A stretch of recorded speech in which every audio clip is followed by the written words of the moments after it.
आज हम एक ऐसे विषय पर आपको जानकारी देने जा रहे हैं जो एक सुखी परिवार के लिए, एक आदर्श परिवार के लिए, एक खानदानी परिवार के लिए अति आवश्यक है।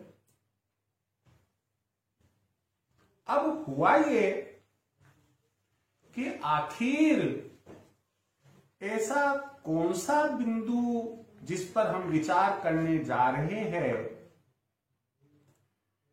जो कि वंश, खानदान, परिवार की मान, अपमान, यश, अपयश, वंश का चलना, घर में क्लेश होना, घर में क्लेश नहीं होना, आदि आदि कई से बिंदुओं पर आपको जानकारी देगा। तो वो बिंदु है क्या?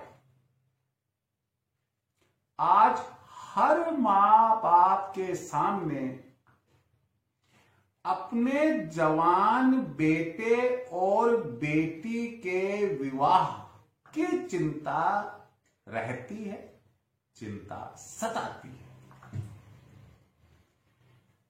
कई रिश्ते देखे जाते हैं और पूर्व समय की भांति आज भी ये पूछा जाता है कितने गुण मिल रहे हैं? 18 से कम है, हम कह देते भाई ये विवाह नहीं हो सकता। 18 या इससे अधिक है, हम कह देते हैं कि नहीं यार, जोड़ा तो अच्छा है, विवाह हो सकता है। आपको मैं ये जानकारी दे दूं कि विवाह योग, हालांकि ब्रह्मा जी के वहां से एक जोड़ा बना हुआ आता है जिसे आप में टाल नहीं सकते, लेकिन फिर भी शास्त्रों में उल्लेख मिलता है, रामायण काल से इस बात की जानकारी मिलती है।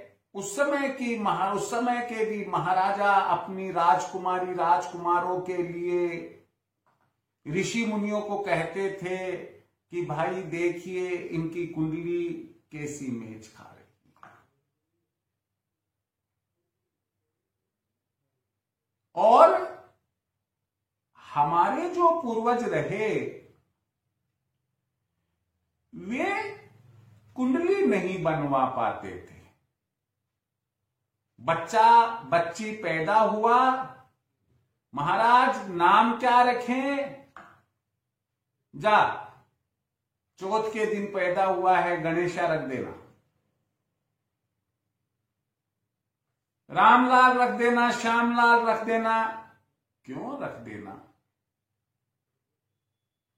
कोई जानकारी। अब कुंडली है नहीं, रामलाल, श्यामलाल, गीता, सीता, रीटा ऐसे नाम रख दिया, तो स्वाभाविक है कि हमारे पूर्वज जब वो बच्चे बड़े होते तो जाकर पंडित जी से कहते, साहब मेरे लड़के का नाम रामलाल है और लड़की का नाम शर्मिला है, बताइए इनके गुण कितने मिल रहे हैं। पंडित जी अपने पंचांग को खोलकर बता देते हैं कि इतने गुण मिल रहे हैं, 18 या इससे अधिक। अरे बाल बहुत अच्छा है, गुण 27 मिल रहे हैं, आप विवाह कर दीजिए। खुशी खुशी लड़का लड़की सभी तैयार हो जाते हैं। ये उस समय की बात हुआ करती थी जबकि हमारे देश में इलिटरेसी बहुत बहुत बहुत ही लड़कियों को नहीं पढ़ाया जाता था। लड़कियां काम पर नहीं जाती थी। बाजार हाट का काम, नौकरी व्यवसाय का काम लड़कों का ही हुआ करता था और परिवार का एक मुखिया, संयुक्त परिवार का होना, ये सब बातें होती थी। आज हम देख रहे हैं कि धीरे धीरे धीरे धीरे प्राचीन परंपराएं टूट रही है। फिर भी हम कहां केंद्रित है विवाह के मामले में कि साथ गुण कितने मिले। मैं व्यक्तिगत रूप से मैं किसी ब्राह्मण को या पंचांग को या अन्य किसी ज्योतिष की बात को नहीं काट रहा हूं। मेरा ऐसा मानना है कि केवल गुण मिलान करना यह प्रूफ नहीं है, यह सबूत नहीं है कि दांपत्य जीवन सुखी रहेगा, सुखी होगा, भविष्य खुशहाल होगा। संभव है कि हमारी लड़की ससुराल में जाने के बाद बहुत परेशानियों के दौर से गुजरे और हमें लगातार कहे कि यार मम्मी पापा, इससे तो मैं कुंवारी भली थी। या लड़का, ये नहीं है कि लड़की परेशान होती है। अगर लड़का अच्छा है परंतु लड़की की कुंडली कुछ इस प्रकार की बनी हुई है, उसकी प्रकृति इस प्रकार की है, उसका भाग्य इस प्रकार का है कि कहीं तो लड़का करोड़पति पिता का बेटा कहलाता था और विवाह के बाद धीरे धीरे धीरे धीरे फैक्ट्री, कारखाने, व्यापार कम होते गए और करोड़ से रोड पर आ गए। हालांकि हमारे प्राचीन लोग कहते हैं कि ये पग फेरा, ये पग फेरा नहीं है। मैं यहां आपको यही जानकारी देना चाहता हूं क्या कि विवाह के पूर्व आपका लड़का हो या लड़की हो, आप दोनों की कुंडली का केवल गुण मिलान ना करें। वो तो आप किसी भी कंप्यूटर वाले को कहेंगे या आजकल तो मोबाइल में भी ऐप आ गई, उसमें भी आ जाता है ये मांगलिक है या नहीं है और 36 में से इतने गुण मिले। अरे कंप्यूटर तो हमारे प्रोग्राम से चलता है और गुणों का मिलान केवल एक शादी, दांपत्य जीवन के सुख में या दुख में होने का मात्र एक घटक है, एक फैक्टर है। वो ऑल इन वन नहीं है, सब कुछ नहीं है। तो फिर आप कहेंगे कि सर आप क्या कहना चाहते हैं? मैं आपको बात कहूं उसके पहले कुछ बात आपसे मैं शेयर करना चाहता हूं। एक बात तो यह है कि वीडियो पूरा देखें। दूसरी बात यह है कि भावना को समझे, हम आपको जो मैसेज देना चाह रहे हैं उस मैसेज को समझे। एक हमारे कोई व्यूअर पिछले वीडियो के संबंध में शायद उनको कोई गलत फहमी है कि व्यापारी और एस्ट्रोलॉजर या वास्तुविद इन लोगों के बीच में कोई तालमेल होता है। माफ कीजिए, होता होगा, लेकिन मैं आपको स्पष्ट करना चाहूंगा कि जो मैं आपको बता रहा हूं कहीं पर भी उसके साथ किसी का भी व्यापारिक संपर्क या संबंध किसी भी प्रकार का नहीं है। ना मैं इसे उचित मानता हूं, सरासर अनुचित है अगर मैं ये कह दूं आपको कि ये स्टोन आप मेरे से खरीदिएगा। क्यों खरीदिएगा? क्या मैं जौहरी हूं? ये रिंग आप मेरे से लीजिएगा। क्यों लीजिएगा? क्या मैं गोल्ड स्मिथ हूं? No, it is absolutely wrong. मैं अपने नॉलेज को आपके साथ शेयर कर रहा हूं, आप उसे पॉजिटिव ले, नेगेटिव कदापि ना ले।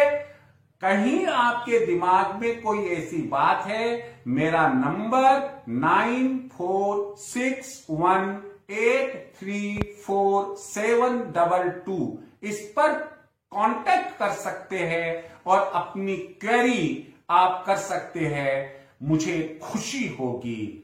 आप यदि मेरे चैनल को अब तक सब्सक्राइब नहीं कर पाए हैं, निश्चित रूप से सब्सक्राइब करें और अपने रिश्तेदारों को, अपने मिलने जुलने वाले दोस्तों को आप इसे शेयर भी करें, अपने कमेंट्स भी दें। मैं मुख्य बिंदु पर आ रहा हूं। विवाह तय करने के पूर्व आपको किसी ऐसे ज्योतिषविद को, किसी अनुभवी पंडित को जो निस्वार्थ भाव से बिना कोई पक्षपात किए कुंडली का गहन अध्ययन करके आपको बता सके। क्या कि अगर आप बहू ला रहे हैं तो उसकी कुंडली क्या कह रही है, दाम्पत्य जीवन कैसा रहेगा, सास ससुर के साथ व्यवहार कैसा रहेगा, हमारे घर में आएगी, हमारे व्यवसाय रोजगार पर उसका असर क्या रहेगा, किस प्रकार का नेचर उसका होगा, रोगी होगी, शौकीन मिजाज की होगी, आदि आदि। और यही बात दूसरी तरफ हम देखें तो अगर आप वर यानी कि जवाई लाना चाहते हैं, लड़का देख रहे हैं अपनी लड़की के लिए, बड़ी सावधानी रखिएगा। उसकी कुंडली को गहनता से दिखलाइएगा। पंडित जी से कहिएगा कि सर, गुरु महाराज, आप हर घर को गहनता से देखें और यह बताए कि हमारी लड़की जिस घर में जाएगी, जिस लड़के के साथ हम विवाह कर रहे हैं, कोई शक नहीं है कि गुण मिल गए, लेकिन कहीं वह चरित्र की तरफ से खराब तो नहीं है, कहीं वह रोजगार व्यवसाय की तरफ से कमजोर तो नहीं रहेगा, कहीं वह गुस्सेल क्रोधी प्रवृत्ति का तो नहीं है, कहीं वह अपने दाम्पत्य जीवन में अपने जीवन साथी के प्रति सद्व्यवहार रख पाएगा या नहीं रख पाएगा, कहीं वह अंदरूनी रोगों से तो परेशान नहीं रहेगा, कहीं वह मानसिक रूप से तो परेशान नहीं रहेगा। और भी कई सी बातें होती है जिसकी वजह से हम अपनी लड़की जिस लड़के के साथ पढ़ना रहे हैं, विवाह कर रहे हैं, मैरिज कर रहे हैं, और बाद में मालूम पड़ा कि साहब हमारे तो कर्म फूट गए, हमारी लड़की का तो भाग्य फूट गया। चाहे वो कंवर साहब की वजह से हो और चाहे कोई दूसरा कारण हो, मुख्य रूप से लड़के की वजह से। जब कोई बात जब कहते हैं कि अगर लड़का यानी कि जवाई मजबूत है तो लड़की सुखी है। पति अगर संतुष्ट है पत्नी से तो पत्नी के लिए वह घर भी स्वर्ग होता है, चाहे उसको कितनी भी यातनाएं क्यों नहीं मिले। अब आपके दिमाग में एक बात अवश्य घूम रही होगी, यार ये सर ये इस प्रकार की बातें कर रहे हैं, क्या ये सब बातों की जानकारी हमें कुंडली से मिल सकती है? क्यों नहीं मिल सकती? अरे यार आप तो खाली क्या दिखलवाते हैं, मांगलिक है क्या साहब? क्या होता है मांगलिक? तो 28 साल बाद में वो कह देते साहब मंगल का दोष तो खत्म हो गया। कालसर्प योग है क्या साहब? अरे यार उसका तो साहब हमने उज्जैन में जाकर जो है वो पूजा करवा ली, अब फिर भी मालूम पड़ा कि हमने परिवार लड़का सब अच्छा देखा परंतु लड़की के भाग फूट गए। या लड़के वाले कहते हैं कि साहब हमने तो परिवार और उनके मदर फादर को देखा और सब कुछ देखा लेकिन लड़की की तरफ से हम दुखी हो गए, बहू की वजह से हम दुखी हो गए, हम बर्बाद हो गए। तो आखिर उस कुंडली में लड़के या लड़की की कुंडली में ऐसे क्या होता है आप यह देखिए। मैं बहुत सारांश में इसलिए कह रहा हूं कि कई विद्वान साथी मेरे हो सकता है कि मेरे विचारों से सहमत ना हो, लेकिन मैं फिर भी कहना चाहूंगा कि आप मालूम करें कि कुंडली में विष योग है क्या? है, सावधान रहिए। कुंडली में चांडाल योग है क्या? है, सावधान रहिए। कुंडली में ग्रहण योग है क्या? है, सावधान रहिए। ये वो महत्वपूर्ण कुछ योग बताए हैं कि जो दाम्पत्य जीवन में पति हो या पत्नी खुद तो परेशान रहते ही रहते हैं लेकिन जीवन साथी को भी इस हद तक परेशान कर देते हैं कि जीवन साथी सुसाइड करने की सोचने लग जाता है। आप अगर कुंडली सच्चे सच्चे तरीके से दिखलाते हैं और आपको मालूम पड़ता है कि ये कमियां है, इस प्रकार के योग है, तो आप सोचिएगा और उनसे पंडित जी से पूछिए कि अगर ये चांडाल योग है तो दुष्प्रभाव क्या है, विष योग है तो दुष्प्रभाव क्या है, ग्रहण योग है तो दुष्प्रभाव क्या है। यही नहीं, अगर लड़के की कुंडली है तो क्या व्यवसाय, नौकरी, पिता का मान सम्मान, पिता और मान सम्मान समाज में क्या अच्छा रहेगा या नहीं रहेगा? अगर लड़की को ससुराल वाले सर्विस करवाना चाहते हैं तो लड़की की कुंडली में भी ये बात देखी जाएगी कि उसकी एजुकेशन कैसी रही होगी और क्या वह व्यवसाय करने योग्य और मान सम्मान पाने योग्य बन पाएगी अथवा नहीं बन पाएगी। लड़की विवाह के बाद ससुराल जाती है, सास ससुर माता पिता होते हैं, तो क्या माता पिता का सुख उसके नसीब में है? और लड़के के लिए माता पिता धर्म के उसके ससुराल वाले होते हैं, तो क्या माता पिता का सुख? आज वे के घर क्या बता रहे हैं, ऋण रोग का घर क्या बता रहा है, पराक्रम भाई बहन का प्यार क्या बता रहा है, आध्यात्मिक दृष्टि से लड़का या लड़की कैसी होगी। माफ कीजिएगा, शादी ब्याह कोई गुड्डा गुडियों का खेल नहीं कि साहब ये 25 गुण मिल गए कर दो शादी, बला टाल दो। नेवर।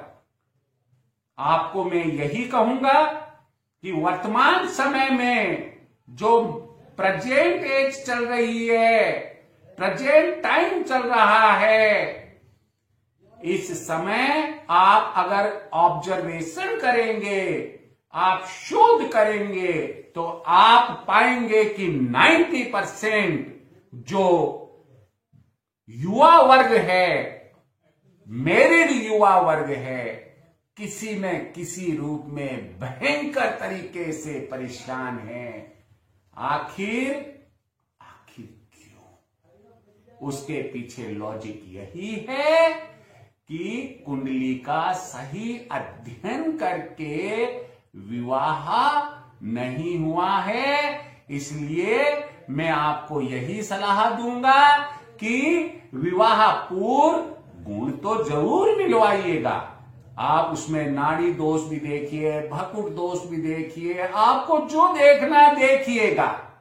आप मांगलिक और नामांगलिक होना भी देखिएगा, मगर साथ ही साथ आदर्श जीवन के लिए, सुखी जीवन के लिए एक लड़की को लड़के से और लड़के के परिवार से क्या चाहिए, लड़के की कुंडली से देखे।